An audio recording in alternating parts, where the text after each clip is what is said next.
Hello and welcome back to another movie review. Today I saw R.I.P.D.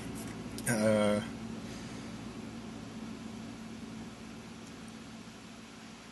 I kind of like this one.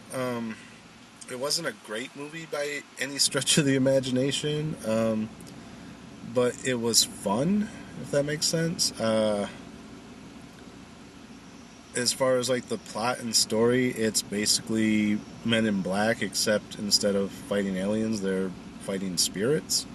Um, but there's a little bit more to it than that. But yeah, really not a whole lot of originality to it. I heard some people say it sucked, but when I watched it, I was entertained by it.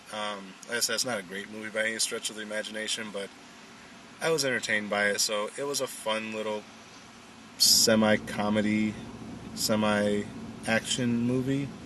Uh, Basically, Ryan Reynolds' character is a cop, obviously, and him and his partner Kevin Bacon found some gold on one of their bus or something. I think they went in looking for drugs and found a bunch of gold. So rather than turn it in, they split it between them. And Ryan Reynolds' character kind of has second thoughts about keeping it.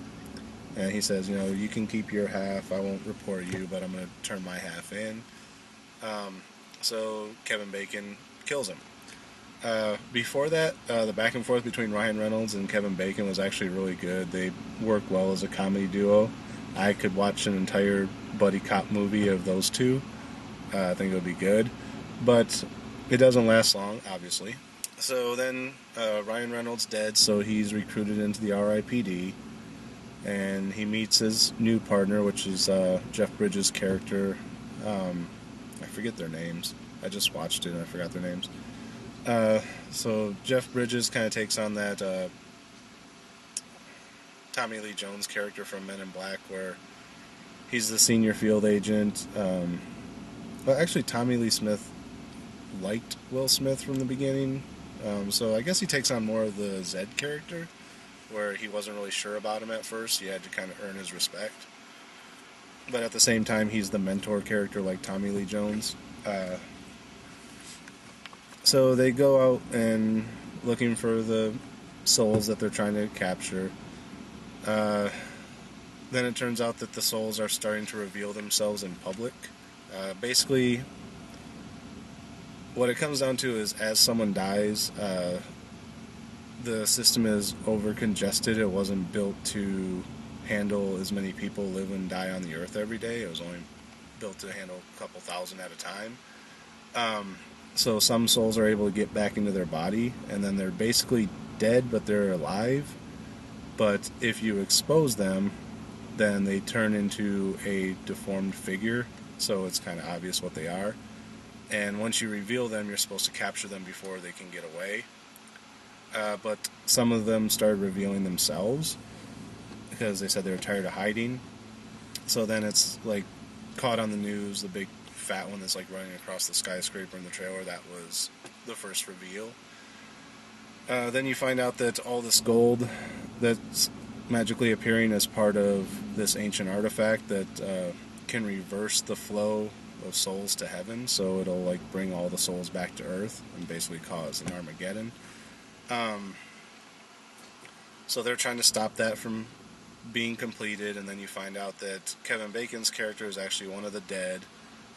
He got shot in the line of duty and recovered, but he didn't actually recover. He actually died, but his soul was able to remain. So he was just passing himself off as the living until it came to that point.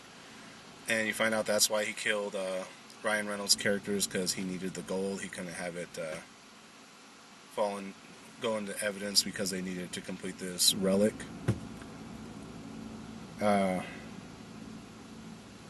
so then they had the final showdown between Kevin Bacon's character and Ryan Reynolds' character and Jeff Bridges' character. Uh, the relic gets completed, but it's a few minute process as the souls are coming back, so they have a few minutes to try and destroy it before it's irreversible.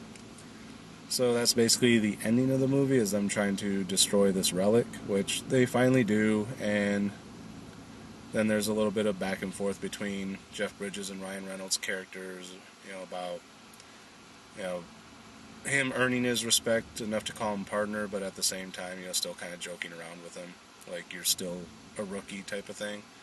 Um, so that's basically the movie. Not sure how it compares to the comic it's based on. I never actually read that particular comic. Um, so yeah, like I said, there's not much to the movie. It's kind of a rehash of the Men in Black type of thing. So it's been done before. It's not the greatest script in the world, but like I said, it was fun to me. So as far as a star rating, I'm gonna give it. I'm gonna go ahead and go with a 3. Like I said, it was entertaining to me, but at the same time, it's just a middle of the road movie. So I'm gonna go with a 3 on this one. Not much else to say about it.